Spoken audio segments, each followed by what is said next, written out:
A continuación, Psicología Ahora.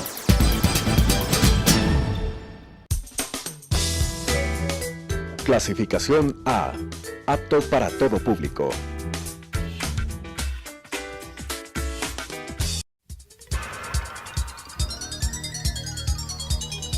Las opiniones vertidas en este espacio por la producción y dirección del programa son de exclusiva responsabilidad de sus autores y de quienes intervienen en ellos.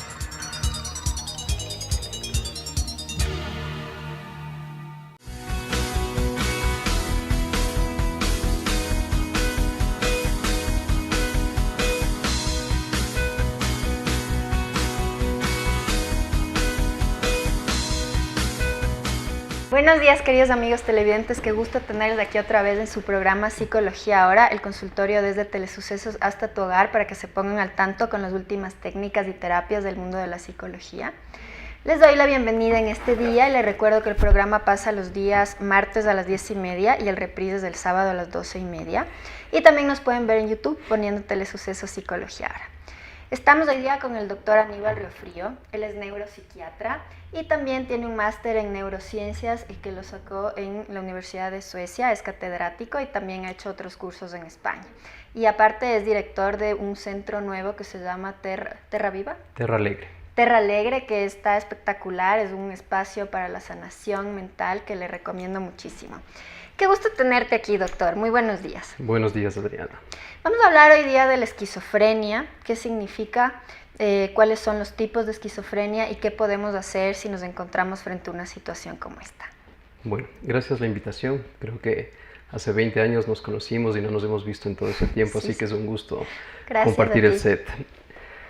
Bueno, hablar de esquizofrenia es hablar una de las peores enfermedades en lo que se refiere a la psiquiatría y a la salud mental. Lamentablemente es una enfermedad que hasta el momento no existe una cura. Es una enfermedad que necesita ser medicada durante toda la vida de la persona y peor aún que un diagnóstico real de esquizofrenia marca la vida de esa persona de por vida y marca también la vida de las personas que están cerca de él o de ella, de sus padres o de su esposa, de sus hijos, etc. Entonces, realmente es una enfermedad devastadora. Estábamos conversando un poquito tras cámaras que a veces hay pacientes, a mí me ha pasado, que vienen a la consulta y les han dado varios diagnósticos, ¿no? De repente unos dicen, fui donde un doctor y me dijeron que tenía trastorno límite. Fui donde otro doctor y me dijeron que tenía trastorno bipolar. Fui donde otro doctor y me dijo que tenía esquizofrenia, ¿no? ¿Qué pasa en esos casos cuando es complicado poder dar un nombre a la enfermedad? ¿Por qué a veces se da estas confusiones? Dar un diagnóstico de esquizofrenia es muy delicado. Como les dije, es una enfermedad devastadora y decirle a un familiar o al mismo paciente, usted tiene esquizofrenia, tenemos que realmente como especialistas tomar con mucha seriedad estos términos. Tenemos que dejar la subjetividad a un lado completamente. En la psiquiatría actual ya no es como antes, en donde se pretendía que cada especialista pueda tener una visión sobre una enfermedad. Ahora tenemos criterios diagnósticos específicos, tenemos estudios específicos para poder determinar si una persona tiene o no una enfermedad. Es decir, una persona que es diagnosticada de esquizofrenia aquí en el Ecuador debería ser diagnosticada de la misma enfermedad en cualquier lugar del mundo. Sin embargo, eso no quita a que existan casos dificultosos en el proceso de evaluación y diagnóstico, muchas veces por el hecho de que se mezclan a veces esquizofrenia con otras patologías y en otras porque hay enfermedades que simulan a la esquizofrenia. Y ahí viene la pericia diagnóstica de los especialistas. Por ejemplo, yéndonos al caso de extra o sobrediagnóstico de esquizofrenia, recuerdo un paciente de 20 años de edad en donde ya se le había internado, se le había realizado incluso tratamientos electroconvulsivos, que ya es un tipo de tratamiento relativamente fuerte para esquizofrenia, pero al momento que lo recibí no tenía déficit cognitivo, es decir, no tenía problemas de memoria, de atención, inteligencia, razonamiento, y era un mal diagnóstico. Ese muchacho no tenía esquizofrenia. Sus supuestas alucinaciones nacían desde niño por una mentira que dijo a sus padres, de escuchar voces de amigos, etcétera, y nunca más pudo revertir su mentira. ¿Sí? Entonces se le diagnosticó de esquizofrenia por las alucinaciones y los supuestos delirios.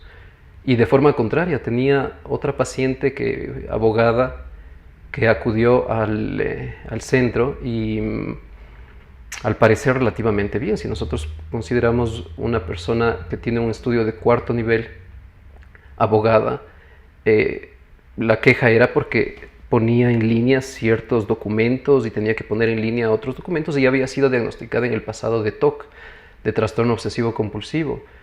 Pero al momento de la evaluación se vio que los pilares principales de la vida de un ser humano, la vida laboral, familiar, la personal, etcétera, estaban nulas. No tenía trabajo ese momento, prácticamente estaba mendigando en la calle, pero no parecía eso en la consulta. Y esa paciente solo había sido diagnosticada de TOC, y después de las evaluaciones pertinentes se le diagnosticó esquizofrenia. Entonces es difícil, es difícil. Un pequeño ejemplo: cuando la primera vez que vi un cuadro psicótico significa tener como alucinaciones y pensamientos absurdos, irracionales, que para uno es real. La primera vez que vi como estudiante de medicina en urgencias un caso como esos, el diagnóstico inicial en la sala de urgencias fue esquizofrenia. ¿Sí? Un error completo. Jamás podemos diagnosticar por la presencia de alucinaciones o estos pensamientos extraños directamente esta enfermedad, por ejemplo. Se tiene que esperar 6 meses mínimo para poder pensar en que existe un diagnóstico de esquizofrenia. Ahí. Pueden haber delirios y alucinaciones sin que esta persona necesariamente tenga esquizofrenia y que no esté medicado o con alguna droga. Cuando hablamos de alucinaciones y delirios, estamos hablando de psicosis. ¿Sí? Hay hasta una película o varias sobre estos temas. Solo dentro de las enfermedades de psiquiatría tenemos más de 13 diagnósticos diferentes que se acompañan de psicosis. Las más clásicas, por ejemplo, las depresiones con síntomas psicóticos, que son depresiones graves que vienen con alucinaciones y delirios, el trastorno bipolar con síntomas psicóticos, trastornos en la personalidad que sugieren a veces síntomas psicóticos, como el trastorno paranoide de la personalidad, el esquizotípico, el esquizoide. Todo tipo de trastorno afectivo, como el esquizoafectivo, todos ellos pueden cursar con psicosis. Y no se diga otras enfermedades no psiquiátricas que también tenemos que descartar. Un hipertiroidismo grave puede provocar psicosis. Abuso de drogas, peor aún, puede producir psicosis, entre otras enfermedades. Es decir, frente a un problema de alucinaciones y delirios, primero es una urgencia. Si una persona tiene alucinaciones, delirios, que lamentablemente es difícil darse cuenta, porque el concepto de delirio justamente es tener una idea que para uno es cierta, para el resto es falsa, pero para esa persona es cierta. Así es. Entonces, si hay eso, es una urgencia médica, eso tiene que ser evaluado inmediatamente. Ahora, aprovecho que estás aquí un poco para poner énfasis en esto, y es cómo diferenciar un trastorno de personalidad paranoide con una esquizofrenia paranoide. La personalidad paranoide es una enfermedad dentro de lo que se caracteriza, como su nombre lo indica, en el área de la personalidad. Es una persona que durante toda su vida presentó una forma de ser, hablando en ese sentido de forma general, una forma de ser como con miedo del resto de las demás personas, extremadamente desconfiada. Sin embargo, no llega a tener los delirios clásicos paranoides de una esquizofrenia.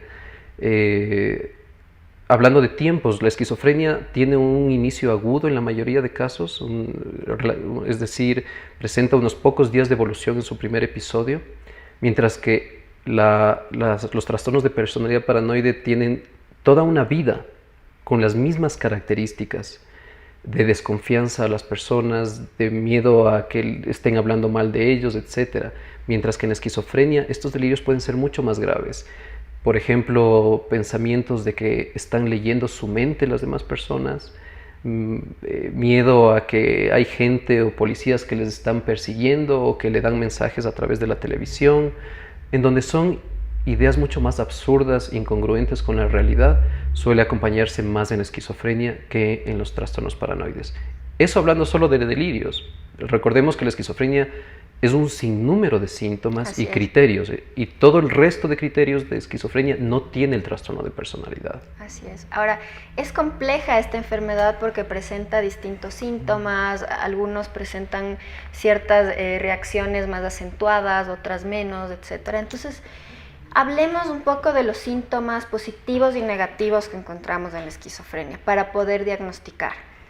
En el pasado se le clasificaron así a los síntomas como positivos y negativos. Hace 50 años se habló sobre síntomas positivos y negativos. En la actualidad hablamos ya como de criterios. Los síntomas positivos son los muy activos, son presencia de síntomas que no tenía antes, eso se llama síntomas positivos, y síntomas negativos significa pérdida de funciones de lo que uno tiene normalmente. Eso se llama síntomas negativos. Es decir, alucinaciones, por ejemplo, es un síntoma positivo, porque antes no teníamos y aparece este síntoma. Un síntoma negativo es la apatía, significa que uno no tiene deseos para hacer las cosas. Mientras antes tenías deseo, ahora pierdes el deseo para hacer las cosas, eso es un síntoma negativo. Hay que identificar algo que en la nueva clasificación en el DSM-5, a diferencia del DSM-4TR que teníamos antes, se toma en cuenta, por suerte, ya todos los síntomas cognitivos. Todos los psiquiatras, todos sabíamos que había daño a nivel cognitivo. La persona con esquizofrenia ya no podía estudiar, tenía que salir de su universidad, ya no cumplía adecuadamente, peor, una persona trabajadora ya no podía cumplir sus actividades, justamente por ese daño cognitivo, que no había ese criterio en el pasado. Ahora ya existe. Interesante. Ahora ya existe ese criterio que forma parte de un diagnóstico diferencial con la gran mayoría de otras enfermedades. Por ejemplo, los síntomas depresivos con síntomas psicóticos, una vez tratados, vuelven completamente a la normalidad. Una esquizofrenia, por más que sea bien tratado, jamás vuelve a la normalidad. Jamás vuelve a ser la persona que era antes de su primer debut en esquizofrenia. Sí. Interesante, muy buena explicación. Es bueno que seas profesor, entonces explicas muy claro. Hablemos ahora de los tipos de esquizofrenia. Asimismo, en el DSM-4TR, es decir, en las clasificaciones anteriores, se hablaban de 5 tipos de esquizofrenia de base: la paranoide, que era la más frecuente, teníamos la hebefrénica, que era una esquizofrenia completamente desorganizada, en donde el paciente hablaba incoherencias al máximo, etc. Teníamos la catatónica, que, como su nombre lo indica, se enfoca a problemas catatónicos musculares, como que no se movía, se quedaba en una sola posición. Y teníamos la esquizofrenia simple, en donde son las clásicas esquizofrenias muy leves, pero de mal pronóstico. Son las que se mantienen y no dan buenos resultados los fármacos. No sé si has visto a algunos mendigos muy sucios en la calle, con rastas, completamente desfachados en su higiene y en su vestimenta. Así es. Esos mendigos en realidad no son los mendigos clásicos, esos son justamente esquizofrenias simples, en donde probablemente su familia ya no pudo cuidarlo y pasó a estar en la calle. Y a veces se ve que hay samaritanos que dicen: no, a esta persona tengo que salvarle de alguna forma, y he sabido muchos casos que les llevan a su casa, le cortan el cabello, le bañan, le dan de comer y piensan que tal vez ya va a mejorar, pero después de unos pocos meses que vuelve a crecer su cabello, vuelve al mismo estado, porque esa persona tiene una enfermedad que le llevó a ese estado de mendicidad.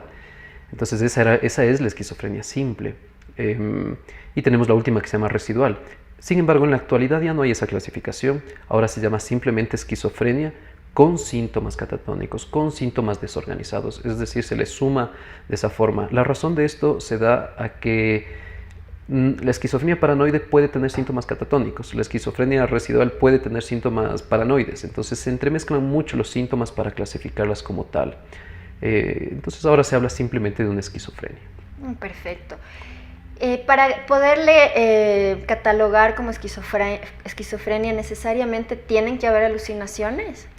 Existen los criterios principales. Puede existir o no alucinaciones, pero debe existir por lo menos alucinaciones o delirios. Se puede decir que prácticamente todos los pacientes con esquizofrenia van a atravesar en algún momento de su vida esquizofrenia más delirios, que son los criterios principales para el diagnóstico. Por ejemplo, si lo que sí es algo que me llama la atención es que se necesita solo un tipo de alucinación doble en que las voces, por ejemplo, hablen entre sí mismo, es decir, dos voces diferentes que hablen entre sí mismo. Solo esa característica ya es suficiente para diagnosticar esquizofrenia. Entonces, las alucinaciones son parte importante en el proceso diagnóstico. Es complicado. Ahora, doctor, para el tratamiento, ¿qué se recomendaría? ¿Qué medicamentos se están usando actualmente? ¿Qué tanto funcionan? El tratamiento es indispensable, es una urgencia médica las alucinaciones y la psicosis. Tenemos que entender que psicosis es sinónimo a toxicidad cerebral. En un estado de psicosis, el cerebro está perdiendo neuronas hora por hora, día por día. Si uno demora el tratamiento, va a haber más declive en ese paciente, va a haber más deterioro. Entonces, es muy penoso ver a veces muchachos de 16, 17 años que son llevados después de 6 meses de síntomas, de 3 meses de síntomas al psiquiatra, justamente por ese tabú y ese miedo a iniciar un tratamiento en este sentido. Entonces, primero, indispensable llevar a los especialistas ni bien se presenten estos síntomas, que esperemos no sea esquizofrenia. Pero si es así, vamos a salvar muchas neuronas si iniciamos un tratamiento rápido. ¿Se puede detener un poco la enfermedad si se empieza con un tratamiento rápido? En especial el deterioro. Si es una verdadera esquizofrenia, por más que se inicie el tratamiento en el segundo día, no vuelve jamás a ser la misma persona. La verdadera esquizofrenia. No confundamos otros diagnósticos, pero la verdadera esquizofrenia no vuelve nunca más a ser. Lo que sí diferencia, por ejemplo, es que conozco médicos que tienen un diagnóstico de esquizofrenia, presentan muchas limitaciones en sus procedimientos en general.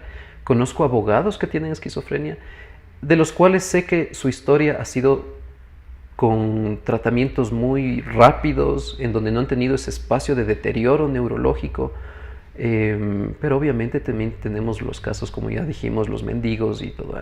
Y si alguien conoce los hospitales del estado en donde hay unas áreas muy fuertes de pacientes que han tenido muchos años de esquizofrenia, es lamentable a veces ver ese deterioro que se puede llegar. Hay medicamentos que son muy buenos, en especial hay un medicamento que me encantaría que el Ministerio de Salud Pública tenga, que se da en esquizofrenias refractarias, que se llama la clozapina. Yo lo utilizo en esquizofrenias fuertes, pero en el estado no hay ese medicamento. No es costoso tampoco. Ojalá que en algún momento entre dentro del cuadro nacional de medicamentos básicos. Tenemos una gama de más de 20 antipsicóticos probablemente. En el Ecuador no llegamos a los 7 u 8 antipsicóticos para tratar esquizofrenia. Eso a nivel farmacológico. Es indispensable la intervención social, la intervención psicológica en las familias y en el paciente. Ayuda mucho los tratamientos para la adherencia en los fármacos. Ayuda mucho los tratamientos psicológicos en entender la enfermedad, en darse cuenta de que uno necesita un proceso de tratamiento. Entonces, la intervención multimodal en el área de psicología, de psiquiatría, en terapias ocupacionales, en terapias con la familia, va a hacer que el pronóstico sea mejor en estos casos, en los pacientes. Un paciente que toma los medicamentos, tiene el tratamiento, ¿es posible que pueda otra vez incluirse en la sociedad, tener un trabajo, una actividad? Depende de 2 factores. Uno, la gravedad de la esquizofrenia. A pesar de que es una sola enfermedad, hay variables y esto depende más desde el punto de vista genético. Es una enfermedad genética. La persona que desarrolla esquizofrenia nació con una predisposición para desarrollar esquizofrenia. Esto no se puede todavía lamentablemente determinar el riesgo que una persona pueda tener o no para desarrollar esquizofrenia.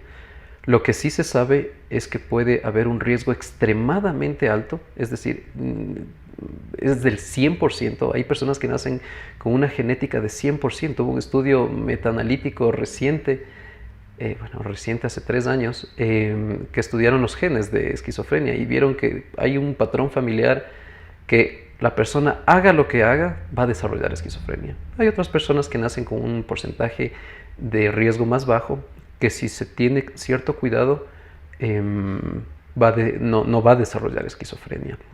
Entonces, sí, es indispensable los procesos de tratamiento y puede reinsertarse, por supuesto. Si tiene un buen tratamiento, tiene una esquizofrenia leve, podrá reinsertarse. No al 100%, recuerde, no al 100%, pero podrá reinsertarse. Uh-huh. ¿Los síntomas con el medicamento son controlados, los positivos?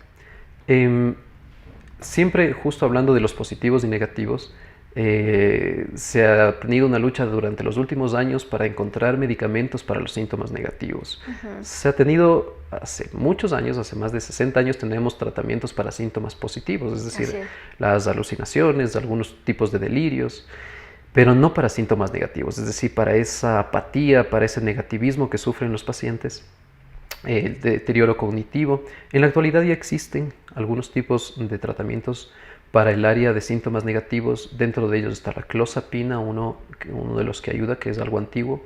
Hay otro medicamento que se lo utiliza hace más o menos unos 3 años igualmente, que no tenemos aquí en el Ecuador, que se llama la cariprazina, se lo utiliza en Estados Unidos y en los países desarrollados, que también ayuda para los síntomas negativos.